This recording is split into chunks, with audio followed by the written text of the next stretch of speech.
Hello, weebs and dice goblins. I want to ask and maybe even answer the question, can you play Dungeons & Dragons in the world of Attack on Titan? Attack on Titan has become one of the most popular and well-reviewed manga and anime properties of the last decade, and after 4 drawn-out seasons, fans are in anticipation of the finale. But if you can't wait for more 3D maneuvering action, can you play D&D using the world of Attack on Titan as a setting? Can you, as a dungeon master, introduce a few fans of Attack on Titan to the magic of D&D by using a setting that's more familiar to them than the Forgotten Realms? And how difficult will it be for you to adapt this fictional material to the rules of 5th edition Dungeons & Dragons? That's what I'm here to evaluate so that you can be more informed about the traps ahead. In this video, I'll be breaking down this question with 10 different stats for 10 points each, leading to a final campaign viability score at the end.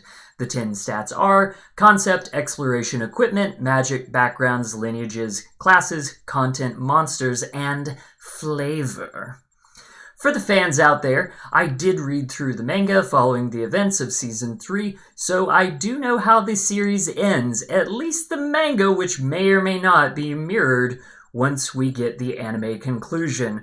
For those that have missed or avoided the series, but are curious because of the D&D angle you've never considered until now, let me just say Attack on Titan handles story and world-building development that change our characters' perception of their lives in ways that are fascinating to read or watch along with. So, out of respect for the author Hajime Isayama's craft, I will be avoiding heavy spoilers while alluding to elements that, by their nature, will reveal things ahead of the narrative. If you want to completely avoid any and all spoilers, know that I do highly recommend the series' first 3 seasons as long as you are prepared to deal with some mature content, which I'll get into in that section of the scores that I've specifically bookmarked for this video.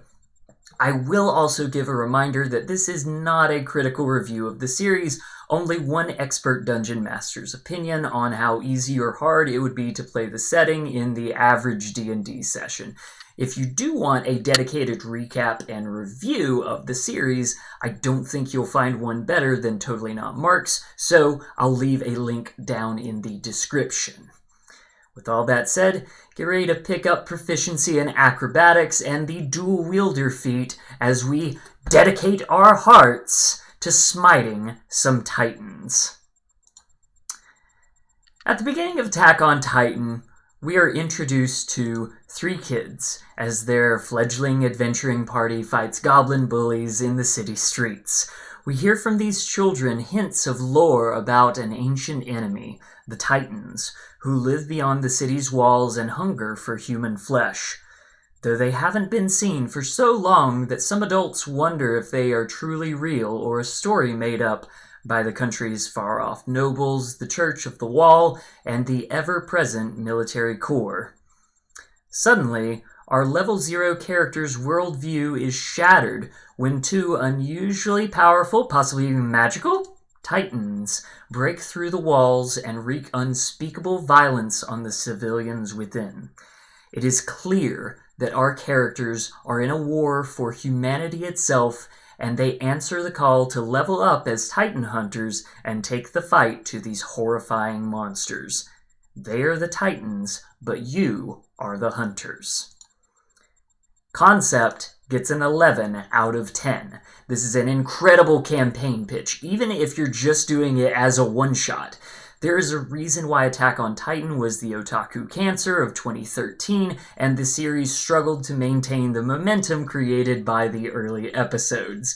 We might get to those diminishing factors later, but for now it's important to know that you can get your players invested early, and that early investment usually leads to better action and drama later on. Let's get to exploration. The world of Attack on Titan might be its most enduring feature. That's why I'm giving this one a 10 out of 10. The island surrounded by an ocean the characters have never seen, the villages surrounded by walls that have scarcely been over for fear of what lurks beyond, the noble castles they can never hope to see inside of, without ascending to the ranks of the military police, that is. This is all before we get into the broader secrets uncovered by the basement, which I won't be spoiling here, except to say that Aaron's key is an effective MacGuffin and not a red herring. Beyond the world itself, which does include a mythical forest with giant trees and a mysterious cavern made of diamonds, our characters in the Scout Corps have to traverse the landscape and track Titans using their skills and abilities, wouldn't you know? The conditions of the environment have a vast effect on combat encounters, with commanders and villains taking efforts to position the battlefield in their favor. And if you'll notice in that description, nothing has really broken us out of the assumed fantasy and even medieval vibes many players still expect for the average D&D setting. That time period starts to fall apart once we get into the equipment evaluation, but hey, that's next. Let's talk about the equipment, because it's interesting. On the one hand, we start stepping away from the quote-unquote medieval vibes when we see muskets, cannons, and even the 3D maneuver gear. This is going to be a 6. The further we go in this series, the more we get technology that takes us way outside what some tables will be comfortable featuring in their D&D game. I'll just say, how do you feel about airships? And leave it at that for the lower end of the score. On the other hand, we have equipment and architecture breakdowns of the items like ODM gear, swords, and the walls and gates. The cannons and muskets, I think, are well grounded and not presented as overpowered. There is a real sense of expending one-use items like gear canisters, disposable blades, syringes of potions, and of course, potatoes. This was sitting at a 7 or even an 8 before I realized that Attack on Titan has basically no armor. This is a big miss for D&D and easily docked a whole point. Let's get into magic, and this shouldn't surprise anyone, this is a 3. No one in Attack on Titan casts spells! Why give it points at all, you might ask? Well, the way that Titans work is inherently more magic than science, and we find out that there are more ways that Titan influence and byproducts are used by the humans in the series. So while there are magical monsters, magical items, and even some semi-magical locales like the aforementioned forest and dungeon, that still doesn't fill the massive void left by not having true spellcasters in your D&D game. You can get away with your Scout Regiment recruits casting Vicious Mockery, Cure Wounds, and Hunter's Mark without it really looking like magic, but that kind of reflavoring only gets you so far. I might be a little too generous with the 3 here, but I'm a generous guy and magical world building does go a long way. Background. So we got acolytes, criminals, charlatans, guild artisans, nobles, urchins, sages, outlanders, and holy hell, there are some soldiers. This is going to be an 8 out of 10. There are actually so many soldiers that most of what I mentioned are all of the different strictly militaristic soldier characters and what they were before they entered their life of harrowing warfare and brown uniforms.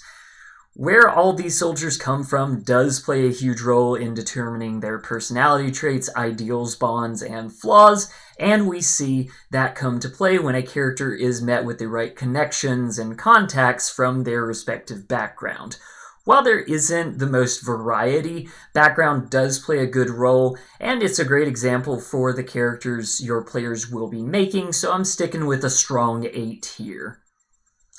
Lineages!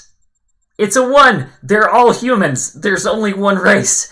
And while I give a lot of leniency to Berserk because you could feasibly make a tiefling or a half-orc that makes sense for the stats more so than the physical characteristics, I can't think of a great excuse for Attack on Titan characters to not be all human.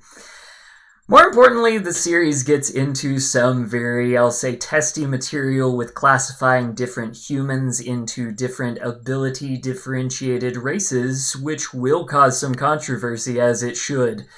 Don't do it. Lineage gets a 1. This might be confusing for those who haven't watched the whole series, so I'll say spoilers. Classes. Remember what I said about soldiers? Well, everyone in Attack on Titan is also basically a ranger. They are protectors on the fringes of society, trained to hunt down a specific favored foe with our giants, right? Now, I think that going beyond that class description and looking at the stats and behaviors, we could reasonably say that battlefield leaders like Erwin or Jean are paladins or even bards. Kenny gets sneak attacks and likes daggers, so he's a rogue. Levi and Mikasa are very focused in their fighting, so we could build Kensai Monk or Champion Fighter. Eren clearly has some rage issues, so let's call him a barbarian. This is gonna be a 2. Beyond that, there's no true spellcasting, so there's no full magic classes or magical subclasses. It's a bunch of people in the same uniform with their 2 swords. I suppose I could see an artificer character, even if I can't think of an example in the series itself. If you were really running a campaign in Attack on Titan's world, your players are going to have to work hard within the confines, so this score is low. However, I will briefly comment that if you are looking for a low magic one-shot, having a party that's all rangers or fighters with slight variants that make them stand out could actually be a perfect way to introduce newbies to D&D combat or make an enticingly different experience for D&D veterans.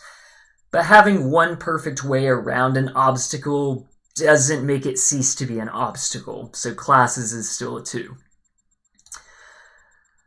Let's talk about content. Violence is intense, war is hell, and soldiers can and will break down mentally in the face of overwhelming death and horror. That is the themes that Attack on Titan covers. These are heavy topics, but you can enhance your game with them if handled well, and I think the source material handles it well. The series also deals heavily with philosophical questions of a warrior's duty, the responsibility of government and leaders, the morality of a military takeover, little things. This is some provocative political subject matter that can not only elevate your game for tables that are prepared to grapple with these questions, but actually play into D&D's classic alignment.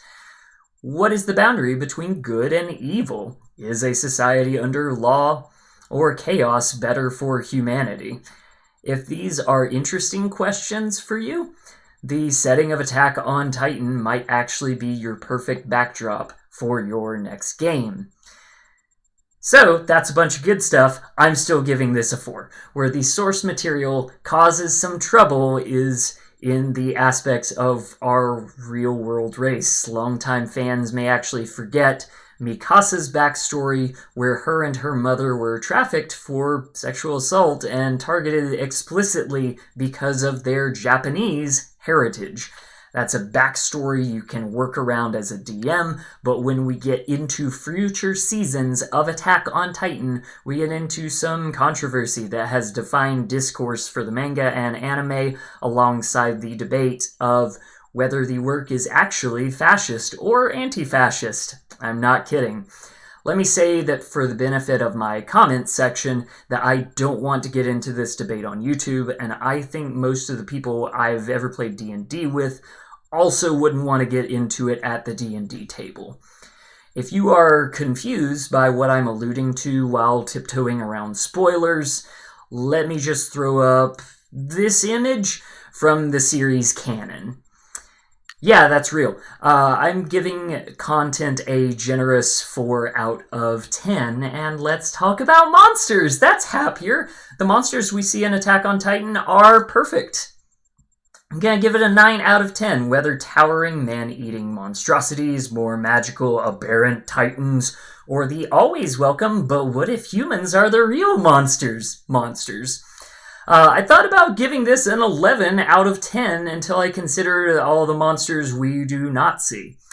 Yeah, Titans are wonderful fights and show off a surprising variety of defenses and special abilities, but you'll struggle to fit a Mind Flayer into this adventure. I still think that the well-written and well-drawn flavor of Attack on Titan's enemies overpowered the limitations here, which brings us to flavor. This is a 10 out of 10.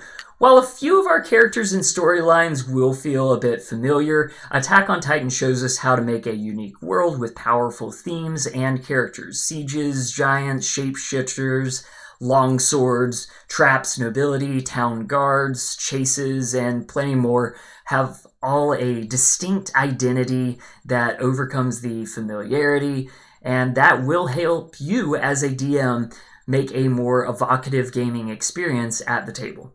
The flavor of the world is distinct and vibrant and bloody, while leaving some wiggle room for DMs and players to express their own imagination, and in my book, that's a 10.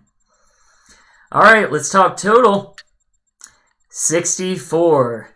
So far, this is the lowest score I've given on my Can You Play series, and probably the most time I've spent on the evaluation, so I will stick to my scores here.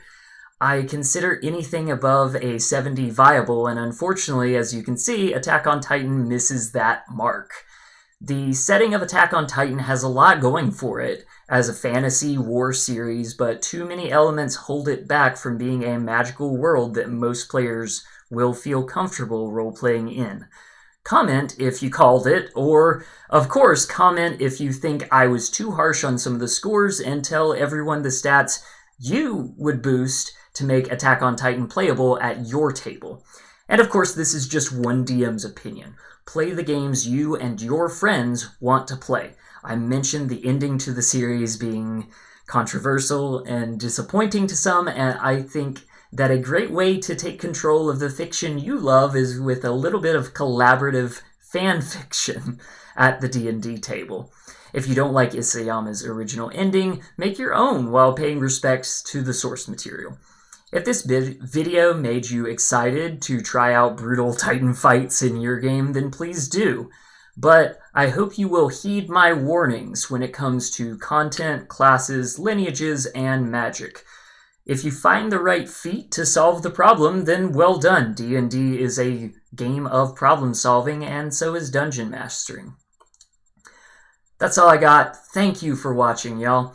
I would love to hear in the comments if you've used any elements from Attack on Titan at your D&D table already, and as always, give yourself advantage and have a nat 20 day.